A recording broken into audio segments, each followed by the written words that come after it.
Assalamualaikum warahmatullahi wabarakatuh. Perkenalkan, nama saya Aidil Ramadhani, NPM 2205050070, mahasiswa Prodi Ilmu Pengetahuan Sosial kelas 2B tahun 2022. Nah, sebelumnya video ini dibuat untuk memenuhi tugas statistika yang diampu oleh Ibu Trisanti Kisriadarsi SEMSI.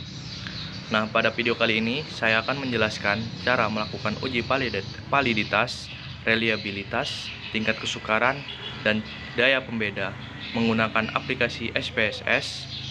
Nah, langsung saja. Ini saya sudah menyediakan data soal yang akan kita uji dan yang akan kita copy paste ke dalam aplikasi SPSS. Nah, langsung saja kita copy, kemudian kita masukkan pada aplikasi SPSS.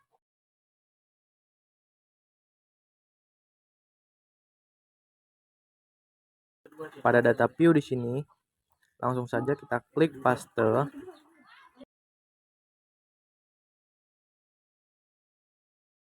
Nah, di sini sudah ada data soal yang sudah saya sediakan. Pada variabel view di sini, untuk kolom name-nya kita ganti untuk memudahkan kita di sini, kita ganti menjadi soal 1 sampai dengan soal 10. Kemudian pada nomor 11-nya kita ganti menjadi skor total. Nah, untuk lebih memudahkan kita blok. Kemudian kita Ctrl F, kemudian kita klik reference, terus masukkan nama untuk pin. Itu kita masukkan nama par 000. Kemudian untuk reference with kita masukkan soal. Nah, kemudian kita klik reference all, kemudian klik close. Nah, untuk soal nomor 11 di sini kita ganti menjadi skor total.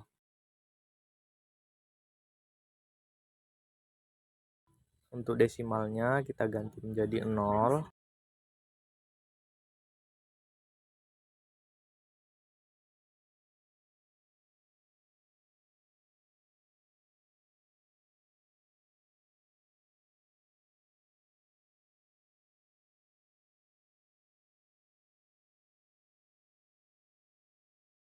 Kemudian pada label kita isi dengan butir soal 1 sampai butir soal 10.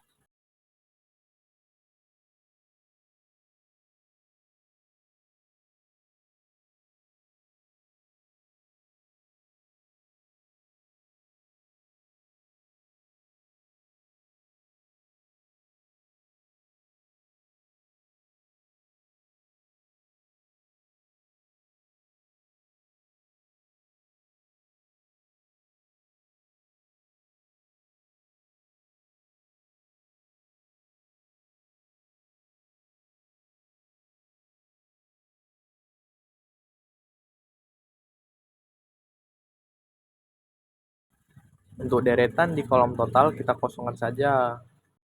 Nah, kemudian untuk kolom measure di sini semuanya kita ganti jadi scale.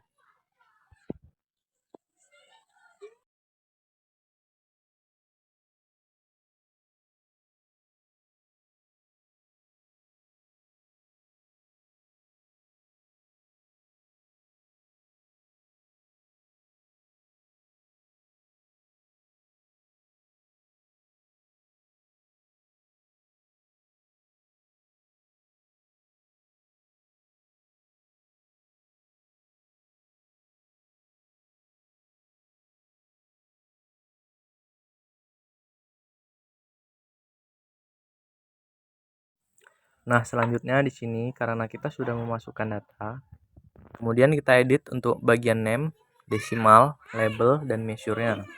Nah, kita langsung saja masuk pada uji validasi.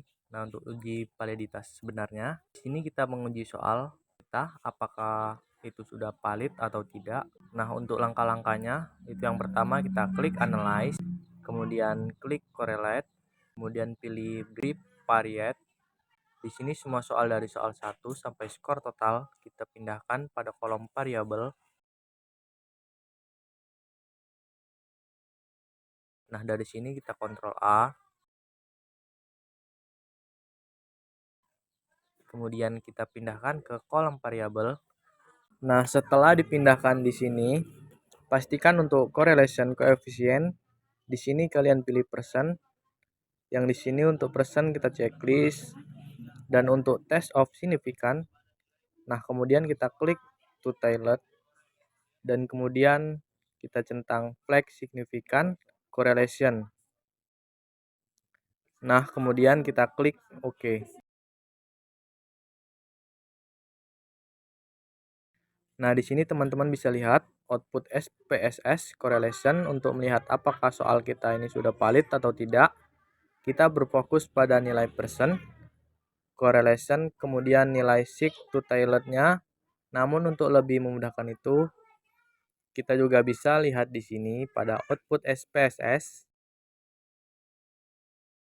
sudah dikeluarkan bahwa untuk bintang 1 itu artinya correlation itu signifikan pada taraf signifikan 0,05 atau 5%. Kemudian untuk bintang 2 itu artinya correlation itu signifikan pada taraf signifikan 0,01 atau 1%. Nah, di sini kita lihat pada soal pertama itu bintang 2, maka dapat disimpulkan bahwa soal pertama kita ini pilot. Nah, untuk soal kedua juga terdapat 2 bintang, berarti soal kedua juga pilot. Soal ketiga juga valid. Soal keempat valid. Soal kelima valid. Soal keenam valid. Soal ketujuh valid. Kemudian soal ke-8 juga valid. Soal ke-9 valid. Dan soal ke-10 valid. Jadi, bisa kita simpulkan bahwa soal kita dari 1 sampai 10 itu semuanya valid. Untuk langkah selanjutnya, yaitu kita masuk pada uji reliabilitas beserta dengan uji daya pembeda. Nah, kita klik Analyze, kemudian kita klik Scale, dan kemudian kita pilih Reliability Analyze. Nah, ini semua sama saja, kita pindahkan ke kotak item. Namun untuk skor totalnya, kita kembalikan pada tabel sebelumnya. Nah, kemudian di sini pastikan teman-teman itu memilih alpha pada kolom model. Kemudian kita masuk pada statistik. Di sini kita centang item, scale, kemudian scale if item delete. Kemudian kita klik continue. Nah, di sini kita klik OK. Nah, di sini sudah terlihat output SPSS untuk reliability statistik. Nah, kita lihat pada kolom Cronbach's alpha. Nah, di sini dapat didapat nilai untuk Cronbach's alphanya itu adalah 0,840.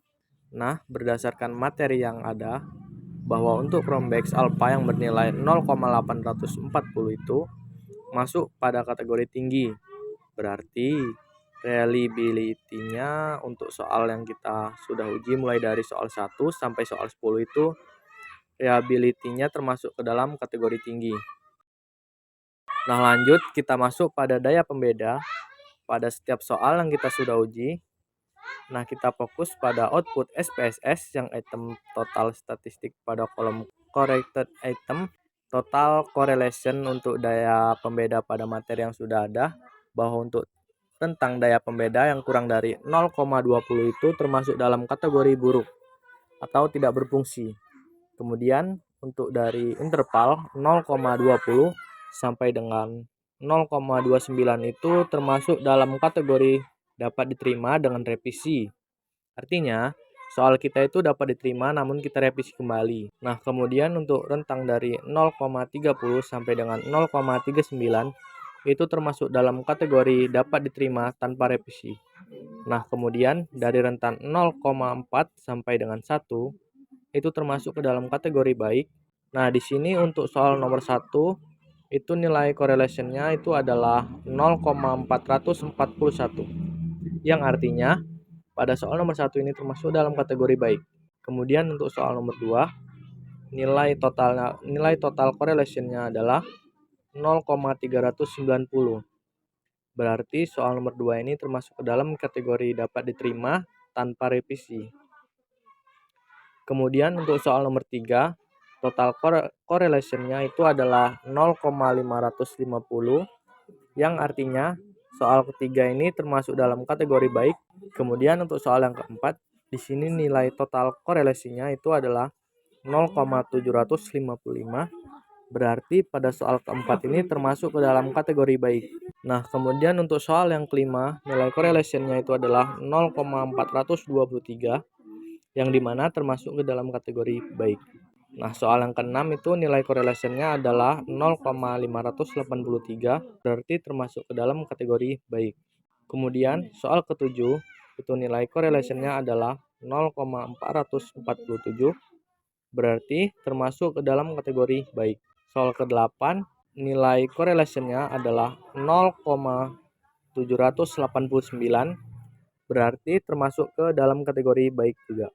Kemudian soal yang ke-9 itu nilai correlation-nya adalah 0,585, yang berarti soal ini termasuk ke dalam kategori baik. Kemudian yang terakhir, soal tersebut nilai correlation-nya yaitu 0,408, yang termasuk ke dalam kategori baik. Jadi, itulah cara untuk mengetahui daya pembeda pada setiap soal yang kita uji.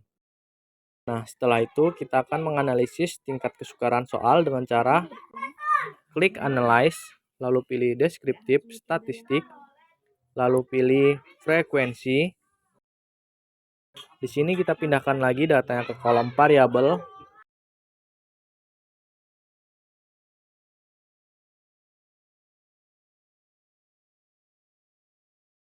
Kemudian kita klik statistik.